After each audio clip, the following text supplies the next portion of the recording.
DGP Shivadhar Reddy police సమరవీరుల దినోత్సవం సందర్భంగా CM చేసిన ప్రకటన కారణంగానే మావోయిస్టులు బయటికి వచ్చారు. ఏ రకంగా బయటికి వచ్చిన మావోయిస్టులకి అన్ని విధాలుగా ప్రభుత్వం చూసుకుంటుంది. మీడియా ద్వారా వచ్చినా, ప్రభుత్వ ఉద్యోగుల ద్వారా వచ్చినా, రాజకీయ నాయకుల ద్వారా వచ్చినా మేము స్వాగతిస్తాం.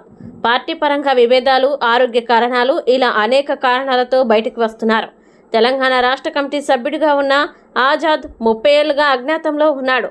ములుగు జిల్లాకి చెందిన ఆజాద్ మీద 20 లక్షల రివార్డు ఉంది. అప్పాసి నారాయణ మీద 20 లక్షల రివార్డు ఉంది.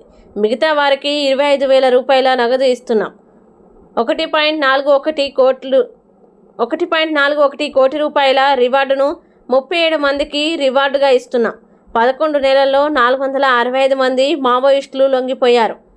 59 మంది తెలంగాణకి చెందిన మావోయిస్టులు ఇంకా అజ్ఞాతంలో ఉన్నారు. ప్రస్తుతం 9 మంది కేంద్ర కమిటీలో ఉన్నారు. కేంద్ర కమిటీలో 5 తెలంగాణ వారు ఉన్నారు.